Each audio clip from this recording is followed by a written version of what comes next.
Hello YouTubers, and welcome to my video for my Eachine ET1, also known as Microcosm M90, which is coming up for sale very soon on eBay. I have several of these engines, and living in a caravan means that I don't have much space, so one has to go to make way for another one. So to the untrained eye, this just looks like a standard engine. To the trained eye, if you know, you know. But for the untrained eye, and for the benefit of people who don't know what this is all about, this hit and miss engine has been highly modified. The first thing that we notice is it has a drip feed oiler on there. Normally that's blanked off with just a little Allen screw, but it's got a drip feed oiler which you unscrew from the top here, and it allows a drip onto the piston. With a standard one of these engines, standard one here, and we look down onto the back of the cylinder, you see that the piston doesn't come right out of the cylinder.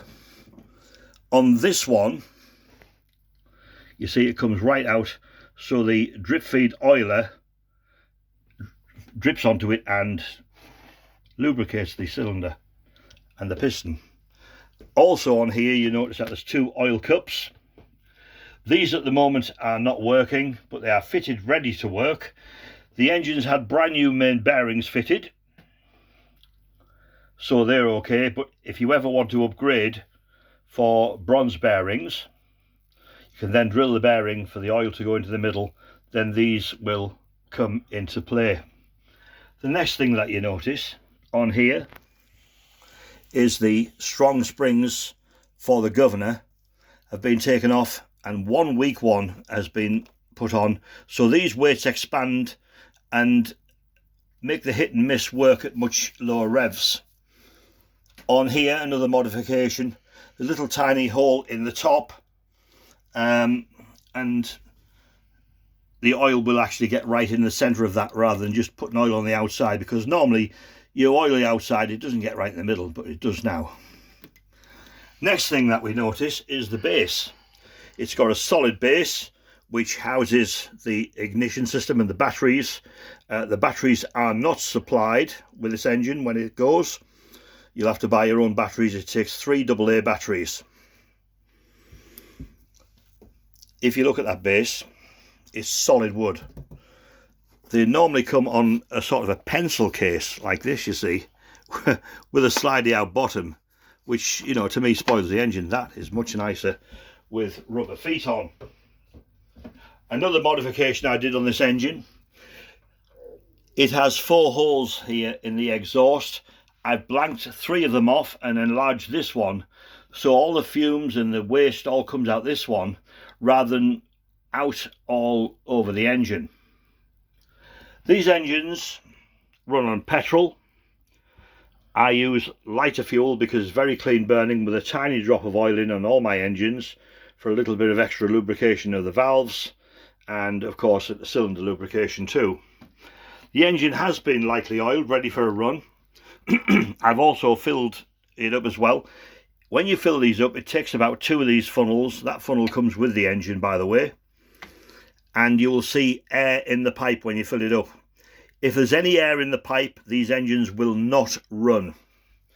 They are temperamental, so therefore the engine will be sold as a project, although it will be going as a running engine, and I'll let you see it run. But if there's any air in that pipe there, these engines do not run. So we'll put the ignition on. That's fully screwed home, about 1 turn, half. Let's have a look. Half, 1 turn. I will turn that round there for a moment. I'll put my finger over that just to draw a little bit of fuel into the cylinder. Just that much, that's all. Finger off. Let's see how she goes. Ready? Almost. Right, okay. We'll try and give her a run now. I had the mixture quite wrong there. So we'll try again. Here we go. Ignition on. And she's off. The screw here is about 1 turn out. You can still see a bit of vapour coming out there, and as she warms up you can screw that in to a much weaker mixture, to about half a turn. But there's the engine working. You can see the springs expanding there for the hit and miss, and see the rod closing the exhaust valve. Turn that way, and you can see the hit and miss action working there. So that's the engine. I say she's been sold literally as a project.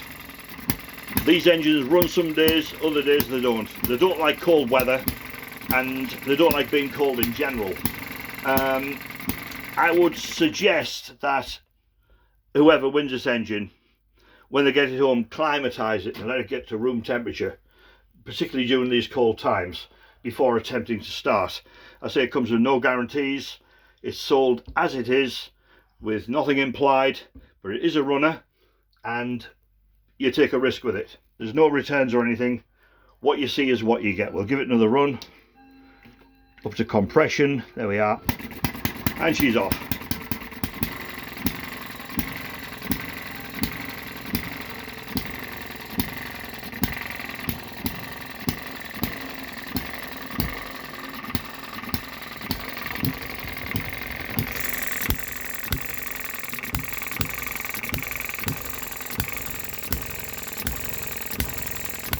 The oil of the cylinder.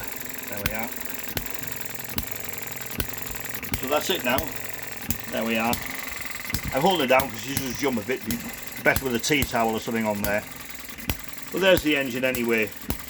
Eachine ET1. It's going on eBay. I'll put the link on eBay so you can see the engine running. But as I say, it's sold as a project with no returns whatsoever for any reason. It's up to you.